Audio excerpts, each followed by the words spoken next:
ವೀಕ್ಷಕರೇ ನಮಸ್ಕಾರ. ನೀವು ನೋಡ್ತಾ ಇದ್ದೀರಾ ಆರ್ ಮ್ಯಾಕ್ಸ್ ಕನ್ನಡ. ನಾನು ಅಶ್ವಿನಿ ಭಟ್. ಒಂದು ಕಾಲದಲ್ಲಿ ಧಾರವಾಡ ಜಿಲ್ಲೆಯ ಗರಗ ಗ್ರಾಮದ ಖಾದಿ ರಾಷ್ಟ್ರಧ್ವಜಕ್ಕೆ ದೇಶಾದ್ಯಂತ ಭಾರಿ ಬೇಡಿಕೆ ಇತ್ತು. ಸ್ವಾತಂತ್ರ್ಯ ದಿನಾಚರಣೆ ಹಿನ್ನೆಲೆ ದೆಹಲಿ ಕೆಂಪುಕೋಟೆಯಲ್ಲಿ ರಾರಾಜಿಸುತ್ತಿದ್ದ ಖಾದಿ ರಾಷ್ಟ್ರಧ್ವಜಕ್ಕೆ ಇದೀಗ ಸಂಕಷ್ಟ ಎದುರಾಗಿದೆ. ಯಾಕಂದ್ರೆ ಇತ್ತೀಚಿನ ಆಧುನೀಕರಣದಿಂದ ಎಲ್ಲವೂ ಬದಲಾದಂತೆ ಪ್ಲಾಸ್ಟಿಕ್ ಹಾಗೂ ಸಿಂಥೆಟಿಕ್ ಧ್ವಜಗಳ ಹಾವಳಿ ಹೆಚ್ಚಾಗಿದೆ. ಈ ಕುರಿತ ಒಂದಷ್ಟು ಮಾಹಿತಿ ಇಲ್ಲಿದೆ ನೋಡಿ.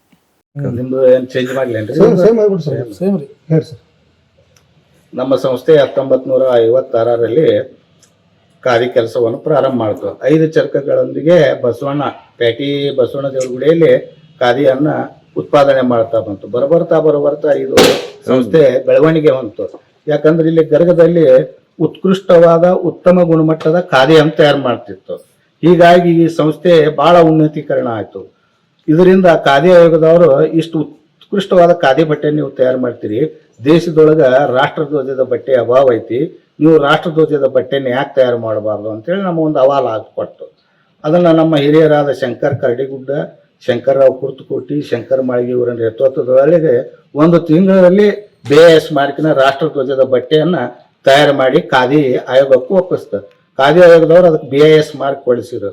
1974ರಿಂದ ಇಲ್ಲಿವರೆಗೂ ನಾವು ಸತತವಾಗಿ BIS ಮಾರ್ಕಿನ ರಾಷ್ಟ್ರಧ್ವಜದ ಬಟ್ಟೆಯನ್ನು ನೇಯ್ತಾ ಬಂದಿದ್ದೇವೆ. 2023ನೇ ಇಸ್ವಿಯಲ್ಲಿ ನಮಗೆ BISದವ್ರು ಮತ್ತೊಂದು ಇದನ್ನು ಆಫರ್ ಕೊಟ್ಟರು, ನೀವು ಸಂಪೂರ್ಣವಾಗಿ ಧ್ವಜ ತಯಾರು ಮಾಡ್ರಿ ಅಂತೇಳಿ.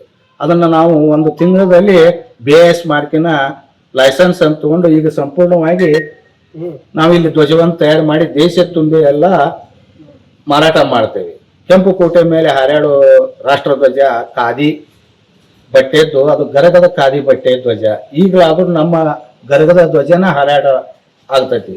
ಇದನ್ನೆಲ್ಲ ನಮಗ ಬಹಳ ಹೆಮ್ಮೆಯ ಕೆಲಸ ಅಂತ ನಾವು ನಂಬಿದ್ದೇವೆ. ಆದ್ರೆ ಇತ್ತಿತ್ತಲಾಗಿ ಏನಾಯ್ತಂದ್ರ ಈಗ 3 ವರ್ಷದ ನಂತರ ರಾಷ್ಟ್ರಧ್ವಜದ ಮಾರಾಟನ ಬಹಳ ಕುಂಠಿತವಾಗಕತ್ತೈತಿ. ಯಾಕಂದ್ರ ಈ ಹರ್ ಘರ್ ತಿರಂಗ ಏನಾಯ್ತಲ್ಲ, ಅವಾಗ ಯಾವುದೇ ಬಟ್ಟೆ ಒಳಗೆ ಧ್ವಜ ಮಾಡಿ ಪ್ಲಾಸ್ಟಿಕ್ಕು, ಸಿಂಥೆಟಿಕ್ಕು, ಮಿಲ್ಲ ಬಟ್ಟೆ ಒಳಗೆ ಧ್ವಜವನ್ನು ತಯಾರು ಮಾಡಿ ಮಾರಾಟ ಮಾಡಿದ್ರು. ಅದು ಕಂಟಿನ್ಯೂ ಆಗಿ ಇನ್ನೂ ಹಂಗ ಮುಂದುವರತ್ತೆ. ಅದಕ್ಕೆ ಸರ್ಕಾರ ಏನು ಮಾಡಬೇಕು, ಒಂದು ಕಟ್ಟುನಿಟ್ಟಿನ ಕ್ರಮ ತಗೋಬೇಕು.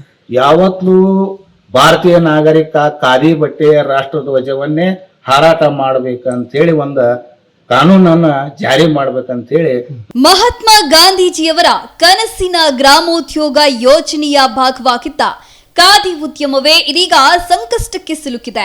ಇದರ ಜೊತೆಗೆ ಕಳೆದ 3 ವರ್ಷಗಳಿಂದ ಸರ್ಕಾರದಿಂದ ಬರಬೇಕಾದ ಅನುದಾನವೂ ಬಂದಿಲ್ಲ. ಗರಗ ಕ್ಷತ್ರಿಯ ಸೇವಾ ಸಂಘಕ್ಕೆ 30 ಲಕ್ಷ ರೂಪಾಯಿಗೂ ಅಧಿಕ ಅನುದಾನ ಬಾಕಿ ಇದೆ ಎಂದು ಸಂಘದವರು ಆರೋಪಿಸಿದ್ದಾರೆ. ಸಂಘದಲ್ಲಿ ಸುಮಾರು 250 ಮಂದಿ ಕಾರ್ಮಿಕರು ಕೆಲಸ ಮಾಡ್ತಾ ಇದ್ದು, ಅವರಿಗೆ ಈ ವೇತನ ನೀಡುವುದಕ್ಕೂ ಸಮಸ್ಯೆಯಾಗಿದೆ. ಪ್ಲಾಸ್ಟಿಕ್ ಹಾಗೂ ಸಿಂಥೆಟಿಕ್ ಧ್ವಜಗಳ ತಯಾರಿಕೆಯನ್ನ ನಿಲ್ಲಿಸಿ ಖಾದಿ ಧ್ವಜಕ್ಕೆ ಉತ್ತೇಜನ ನೀಡಬೇಕು, ಜೊತೆಗೆ ಬಾಕಿ ಇರುವ ಅನುದಾನವನ್ನ ಕೂಡಲೇ ಬಿಡುಗಡೆ ಮಾಡಬೇಕು ಎಂದು ಸಂಘದವರು ಸರ್ಕಾರವನ್ನ ಒತ್ತಾಯಿಸಿದ್ದಾರೆ. ಒಂದೆಡೆ ಕೆಂಪುಕೋಟೆಯಲ್ಲಿ ಹಾರಾಡುವ ಗರಗದ ಹೆಮ್ಮೆಯ ಧ್ವಜ, ಮತ್ತೊಂದೆಡೆ ಅದೇ ಧ್ವಜ ತಯಾರಿಸುವ ಕಾರ್ಮಿಕರ ಬದುಕು ಸಂಕಷ್ಟದಲ್ಲಿ.